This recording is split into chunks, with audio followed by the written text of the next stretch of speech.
As part of our continued series of best techniques, today we're going to look at air layering.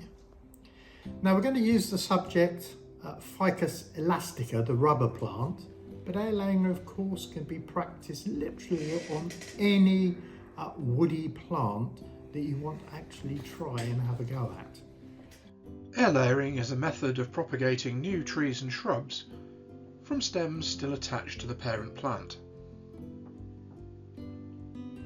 It's an effective method for those trees and shrubs that are difficult to root from cuttings or that lack low-growing shoots, making them suitable for conventional layering.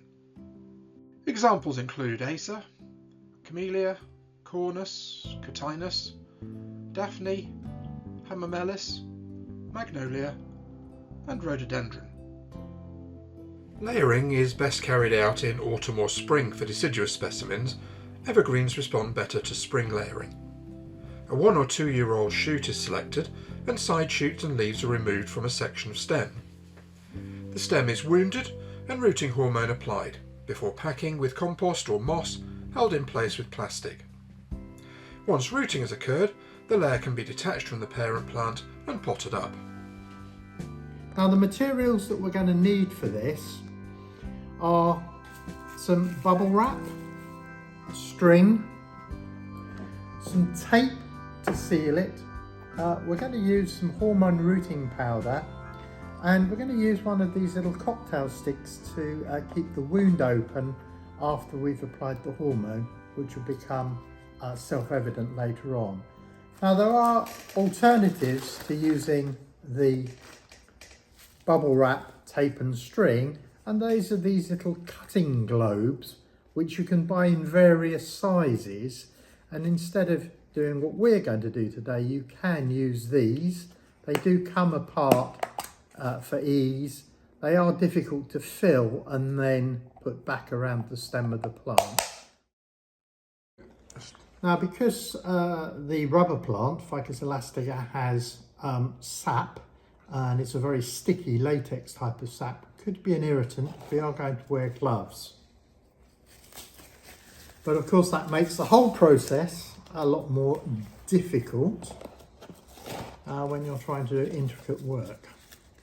Now the first thing to do is to select the site where you want to put the air layer, and you're going to need about 15 centimetres of clear stem as a minimum so that you can get the air layer in place. So that means removing some of the leaves. So I've chosen my site, which is going to be here. So I'm now going to remove some of the leaves. And immediately after I've removed the leaves, you can see that it starts to bleed from the stem. That's quite normal. We don't need to worry about that. Just makes things a little bit messy. So we've got a nice clear section here to put the air layer on, which is nice and open. Now this can be a fiddly operation. What we are going to do is we're going to make an incision in the stem in a little while, and we're going to coat that incision with hormone rooting powder and place a cocktail stick or part of a broken cocktail stick in that gap.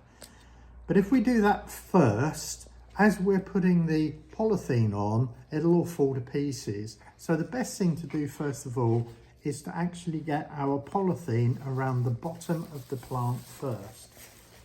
So I've got my polythenes cut into reasonable sizes. It's always better to have something slightly bigger than you think you're going to need. Now we've got to form a tube here. Now the easiest way that I've found to do this is to actually form the size tube that you want on the table first.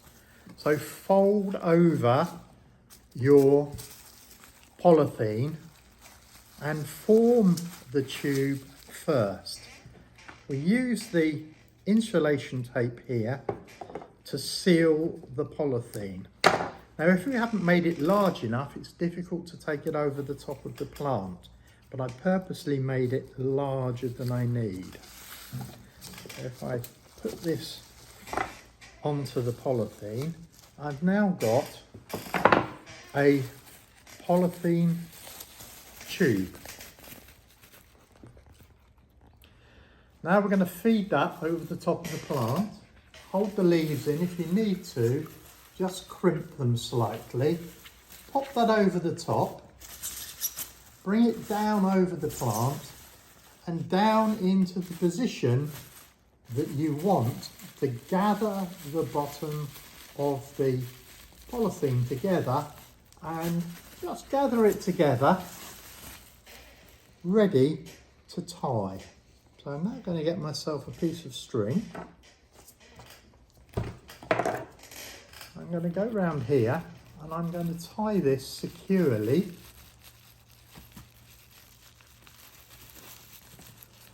relatively tight.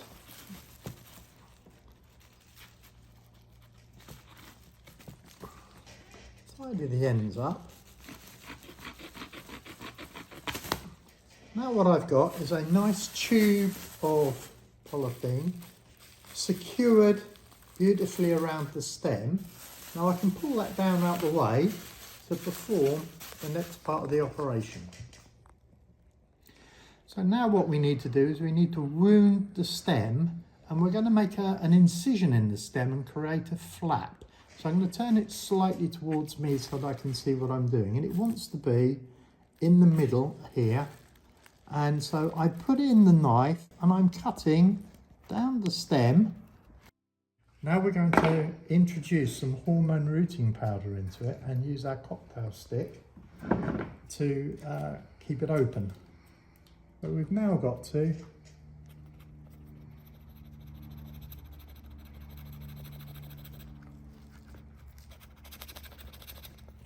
a liberal amount of hormone rooting powder into the gap, and then to keep the gap open we're going to insert a small cocktail stick to help keep the gap open. Now that then, where the cambium is exposed around those edges, that's where the rooting is going to take place. So here we've got a mixture of perlite and seed stroke cutting compost. It's in fact a peat-free seed stroke cutting compost. Now traditionally this has always been done with sphagnum moss peat, but this is a good substitute. But what is crucial here is that we make sure that it has the right amount of water in it. So we need to add water to the compost to a particular point. So I'm going to add some water to it, and you're going to need to put quite a bit of water in there. Mix that up, and we want a compost that is wet, and when we wring it out it just starts to let water out. Now that is just nearly there. In fact, I do need to put a little bit more water on it, and this is important because this is the only water that the stem is likely to receive while rooting's taking place. Now that's a lot wetter. Now when I pick this up, it should, there we are, start to wring out water, and that is the point that we want, when we can just start to wring a little bit of water out of it. So now we've got our tube, we're ready to start putting in some compost. Now we want to make sure that we don't displace the wound that we've kept open. This will take quite a bit of compost.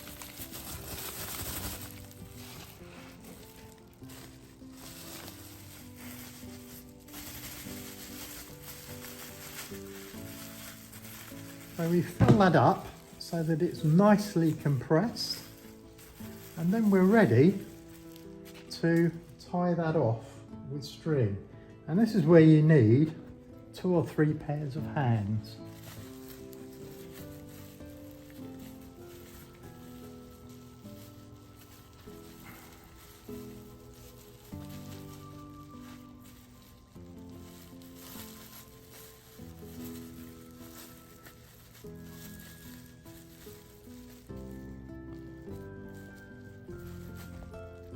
Now there is quite a bit of weight here in that ball of compost because it's very wet, and if you've cut too far through the stem of your plant there is a risk of it breaking.